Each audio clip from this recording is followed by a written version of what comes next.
Yo, what's good? What's good? It's your man 100 grand, Ross with The Rock Never Stops. Today I want to talk about what's next for the Atlanta Hawks. If you like this video, I want you to smash the like button for me, hit subscribe and the bell for notifications. It always helps with the algorithms and all of that.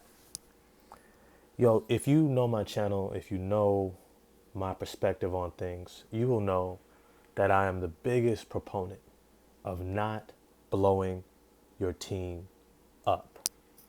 Do not blow it up. Why? There are a slew of reasons that I often mention. Some simple ones is when you blow it up, you're only hoping that you can get back to where you were just blowing it up from. Usually it's at a playoff point. Usually some massive disappointment. But sometimes you forget how much success you've already had or needed to have in order to get there in the first place. So when I say don't blow it up, what I'm saying is bank on that circumstances just weren't in your favor and that you have an ability to build upon the successes and the work you've already put in with your current roster and your coaching staff and your front office so that you can make the necessary tweak in order to get to the next step next season. We have to remember this Atlanta Hawks team is only in its second season making the playoffs. Having made the playoffs 2 years in a row is a feather in your cap. This points to consistency. This points to that you have a good enough coach, you have a good enough leader and star, and enough talent to get you into the playoffs. Now, we know it's a big disappointment when the season before this, you were in the Eastern Conference Finals. And you're probably thinking, why haven't we gone back there? Well, this season is kind of easy to sum up. You had a crazy amount of injuries. Everybody seemed to go down except for Trae Young, and he had to carry the whole thing on his back. Well, it's good to know that you got a star who's good enough to carry the team on his back into the playoffs. That means something. In my book, that means you have a true star or superstar level player. He's somebody that can get you into the playoffs, and he's somebody who can also get you one game in the playoffs, which he did. Now, we all know he had a rough playoff series against the Miami Heat. And to be honest, just about anybody would. When you're looking at an elite defense, and I'm talking top 5 defense in the league, let alone in the playoffs, you are going to struggle. You are not going to have a great shooting night. Your percentages, your efficiency is going to go down. And that's what happened.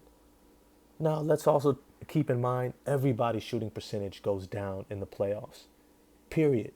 Even the superstars, even the Stephen Currys and the best of the best, their shooting percentage goes down. Why? Because teams have an opportunity to game plan for you. There's more time in between games, and they're going to make it that much harder. But some things that you can build upon is what you were able to see from some of your players who you were looking to take that next step. Deandre Hunter is one of them. Deandre Hunter is one of those guys that from last year's playoff run and this year's, you can say he steps up in the playoffs. He doesn't fade away. He doesn't get scared of the moment. He's actually able to elevate his game to play with this intensity. Excuse me. And to that, I say, you know what? This is somebody who you can trust, who you can build around. Now, when you look at this team, you may say, well, there's some obvious holes. And there are. But this is where you have to take the Toronto Raptors approach. You have to build internally. You have to trust that you've drafted well enough and that your developmental system is good enough to be able to plug in players to be able to play the positions that you need. Right now, one of the big questions is Danilo Galinari. He's somebody who has a big contract coming up next season. His final season of his contract, he's due about $21 million. He's going to put you in the luxury tax. Excuse me, but he's also somebody who faded a little bit. He's somebody that you may not be sure he's your long-term solution. And he's not. That's why you drafted Jalen Johnson last year. But whether or not he's ready to have big-time minutes off the bench, that's okay. Because you got guys like Deandre Hunter, who can play the 4 position in like a small ball lineup. You have Onyeka Okongwu, who's already said he's going to come back with an improved jump shot, which will allow him to play the power forward position some more. And you still have John Collins, who's a part of your core, who's been there from the beginning. Now you look between those 3, you should be able to supplement enough of that power forward position so that you can still be able to have what you need. Now, you look at free agency. Delon Wright, I think he's proven his worth for this team. His ability to defend, to facilitate, play make, and get off his shot, I think is proven this season.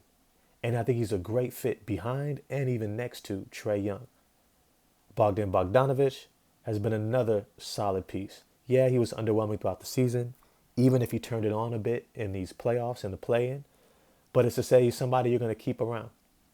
Now, he's not a free agent, but he is somebody that you can plug in and say, this is who we're going to keep around in this backup reserve role. And then you got other guys. You got Kevin Knox. I think he's a definite re-sign. I don't think you traded Cam Reddish for him just to let him walk.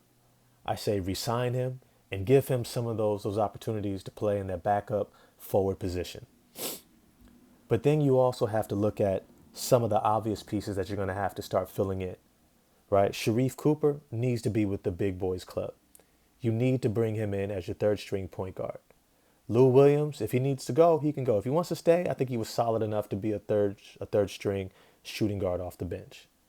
But Sharife Cooper needs to get definite playing time. And this is where I say take the Toronto Raptors approach. You have to be as adamant as you are about getting into the playoffs and competing for a championship.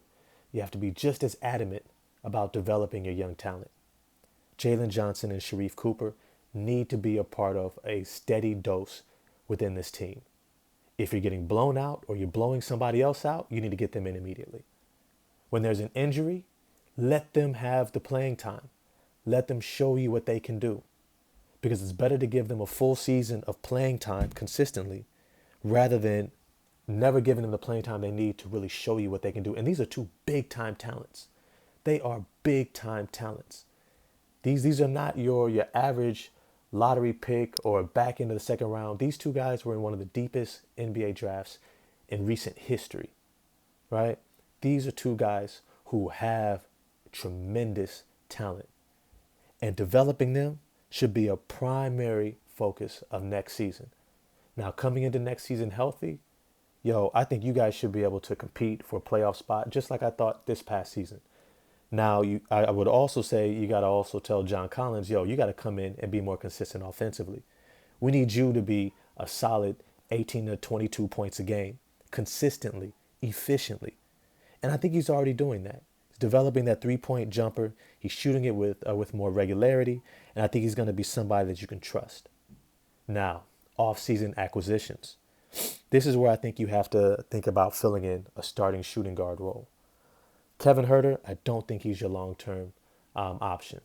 I would like them to go after somebody like a Malcolm Brogdon, somebody who's at 6'5". He's a leader. He plays great defense, a solid facilitator and playmaker, can create for himself. And I think he can alleviate a lot of stress on Trae Young and a lot of that burden to constantly play make and set his team up, right? Then there's somebody else who they actually just faced. Victor Oladipo. He's only 29 years old. He's going to be an unrestricted free agent next year. And I think that what they need to do is look closely at how he plays. Does he consistently show up the way he did in Game 5? Is he showing that burst and that explosiveness that makes you think that he's really coming back? Because if he is, giving him a nice size 1-year deal with maybe a second-year team option or player option, I think can entice him and bring him over. Because what you need is a two-way player who can also create for himself. And this is where you get some of the other supplementary guys, right? Like Caleb Martin, or is it Cody Martin? One of the two. You know what I'm talking about. One of the twins. The one that's still in Charlotte, not the one in Miami. You go after somebody like him, right? You throw some money at him that Charlotte's not going to want to match. And you say, come in here because we need you to do what your brother's doing in Miami. We need some amazing defense, great in transition, hit the open jump shot, and do some great off-the-ball movement, right? This is something that another veteran does in Gary Harris. He's an excellent player who's able to play off the bounce, play off the ball, defend, but more than anything, he's a great complement to Trae Young. But I want to know what you guys think. Who do you think that the Atlanta Hawks need to pursue in free agency? What moves do you see them making? If you like this video, smash the like button, and I'll see y'all next time. Peace.